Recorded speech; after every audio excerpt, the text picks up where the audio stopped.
Assalamualaikum warahmatullahi wabarakatuh dan halo semuanya. Bertemu lagi dengan saya Marwah Nur Fatimah. Nah, pada video kali ini kita akan sedikit membahas mengenai review video dari Renaldi Kasali yang berjudul Recovery dari Pandemi Ada Ongkosnya. Nah, beberapa saat yang lalu kita sudah melihat snapshot terkait dengan kondisi pandemi COVID-19 yang terjadi sekitar tahun 2019 hingga tahun 2020. Pada pandemi COVID-19 yang terjadi sekitar tahun 2019 hingga tahun 2020 menyebabkan banyak sekali perubahan yang terjadi. Misalnya saja, yang dulunya kita bebas untuk keluar rumah, kita bebas untuk bermain, kita bebas untuk berbelanja, kita bebas untuk bersekolah secara tatap muka. Namun ketika pandemi COVID-19 yang terjadi sekitar tahun 2019 hingga tahun 2020 tersebut menyerang, maka semua kegiatan kita menjadi terbatasi dan kita juga dituntut untuk selalu berada di rumah. Namun, pada tahun 2021 hingga tahun 2022, angka dari COVID-19 mengalami penurunan, dan semua itu berkat kerjasama dari kita semua. Nah, pada saat kondisi sudah mulai pulih dan kita semua sudah mulai keluar dari peristiwa pandemi COVID-19, maka muncullah sebuah istilah baru, yakni recovery dari pandemi ada ongkosnya. Mengapa recovery dari pandemi itu ada ongkosnya? Mari kita bahas bersama-sama. Pada pandemi COVID-19 yang terjadi sekitar tahun 2019 hingga tahun 2020 menyebabkan banyak sekali perubahan yang terjadi di skala bidang, termasuk di dalamnya perubahan dari sektor ekonomi dan juga penggunaan energi. Dari sektor ekonomi dan juga penggunaan energi sendiri, pada tahun 2019 hingga tahun 2020 mengalami penurunan. Namun, tatkala kondisi sudah mulai membaik, yakni sekitar tahun 2021 hingga tahun 2022, kedua bidang tersebut mengalami peningkatan. Pada tahun 2022, peningkatan ekonomi dan juga penggunaan energi direspon Indonesia dengan mengeluarkan sebuah surat edaran mengenai pembatasan ekspor, dalam hal ini pembatasan ekspor batu bara dan juga mineral. Nah, mengapa sebenarnya mineral dan juga batu bara tersebut menjadi dibatasi? Karena menurut surat edaran dari Dirjen Mineral dan juga Batu Bara terkait permintaan kepada sektor industri untuk mengurangi dan juga membatasi ekspor batu bara dan juga mineral dikarenakan pasokan dalam negeri itu belum mencukupi untuk memenuhi kebutuhan pembangkit listrik negara kita. Khusus kali ini, pemerintah melalui Presiden Joko Widodo sepakat bahwa Indonesia akan mengurangi penggunaan energi batu bara dan juga mineral untuk pembangkit listrik.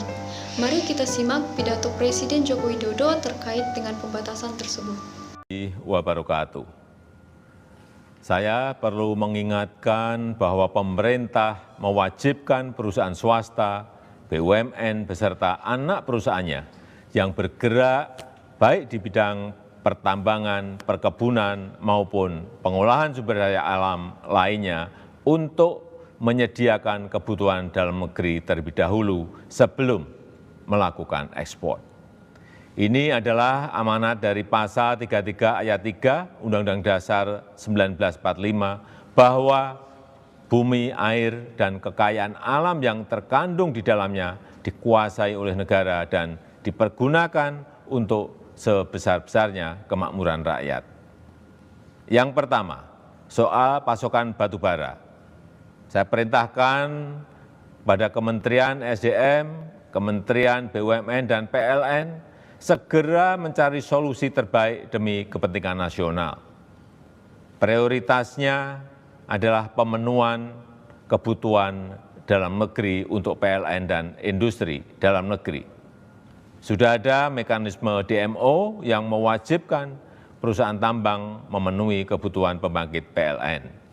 Ini mutlak, jangan sampai dilanggar dengan alasan apapun.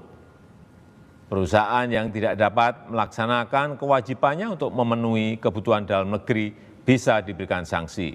Bila perlu bukan cuma tidak mendapatkan izin ekspor, tapi juga pencabutan izin usahanya. Yang kedua, terkait pasokan LNG. Saya juga minta kepada produsen LNG, baik itu Pertamina maupun perusahaan swasta, untuk mengutamakan kebutuhan di dalam negeri terlebih dahulu. Selain itu, saya perintahkan Kementerian SDM, Kementerian BUMN untuk mencari solusi permanen dalam menyelesaikan masalah ini. Itulah tadi pidato dari Presiden Joko Widodo terkait dengan pembatasan ekspor dan juga penggunaan dalam bidang energi. Lantas, apa saja dampak-dampak dari adanya pembatasan tersebut? Apabila pembatasan tersebut dilakukan, maka akan terjadi yang namanya perubahan secara besar-besaran. Mengapa perubahan secara besar-besaran bisa terjadi?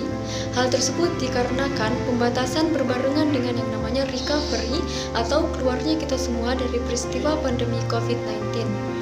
Di mana pada saat itu pula terjadi yang namanya istilah baru yang disebut dengan greenflation. Lalu, apa yang dimaksud dengan greenflation? Greenflation sendiri dapat diartikan sebagai naiknya harga-harga komoditas energi sebagai akibat dari peningkatan permintaan namun tidak ditunjang dengan adanya pasokan yang memadai.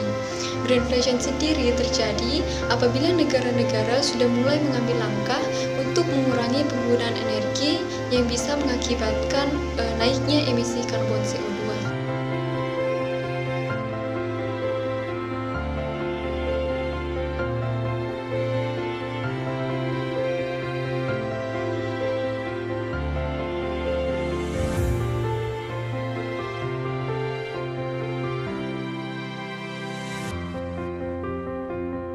Lantas, apa saja dampak-dampak dari adanya greenflation? Greenflation sendiri dapat membuat semua negara itu menjadi dilema. Mengapa menjadi dilema? Hal tersebut dikarenakan dua alasan. Yang pertama, yakni jika dulu semua negara itu bebas menggunakan batu bara dan juga mineral, namun karena adanya pembatasan tersebut, semua negara itu menjadi terbatasi.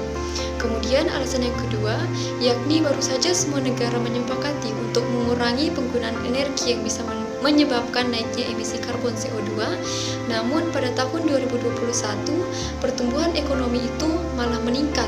Hal tersebut dapat dilihat tatkala 2020, pertumbuhan ekonomi itu minus 3,5%, sedangkan pada tahun 2021, pertumbuhan ekonomi malah naik sekitar 6%. Kemudian dari sektor energi sendiri, walaupun kita berharap untuk bergeser ke dunia energi terbarukan, namun penggunaan energi terbarukan sendiri masih kalah banyak dibandingkan dengan penggunaan batu bara. Hal tersebut dapat dilihat dari penggunaan batu bara sejumlah 50%, sedangkan penggunaan energi terbarukan hanya sekitar 45%. Lalu kita kembali kepada judul, yakni mengapa recovery dari pandemi ada ongkosnya? Karena untuk menyikapi perubahan dan juga recovery dari pandemi, maka akan terjadi yang namanya pertumbuhan ataupun peningkatan ekonomi, di mana tatkala ekonomi menjadi meningkat, maka akan berimbas kepada penggunaan energi, dalam hal ini penggunaan batu bara dan juga mineral. Di mana ketika penggunaan batu bara dan juga mineral menjadi meningkat, maka akan berakibat pula kepada peningkatan emisi karbon CO2 yang bisa berakibat buruk terhadap lingkungan. Dengan adanya pertimbangan-pertimbangan tersebut, maka setiap negara diharuskan untuk mempunyai rencananya masing-masing. India sepanjang tahun 2022 berencana untuk tetap meningkatkan penggunaan batu bara sekitar 12% dan tetap akan menyambut yang namanya pertumbuhan ekonomi baru. Kemudian, untuk Amerika dan Eropa sendiri, walaupun sebelumnya mereka sepakat untuk mengurangi penggunaan batu bara, namun pada akhirnya mereka tetap akan meningkatkannya. Dan yang terakhir, yakni Tiongkok, Tiongkok tetap berencana untuk meningkatkan penggunaan batu bara sekitar 9%, walaupun mereka harus melakukan impor secara besar-besaran dari negara lain.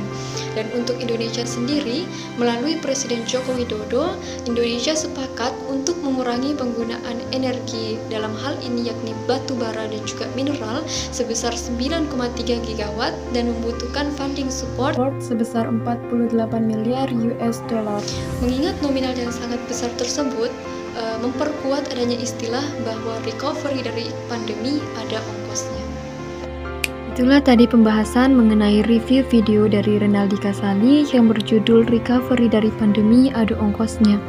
Terima kasih dan selamat bertemu di video selanjutnya.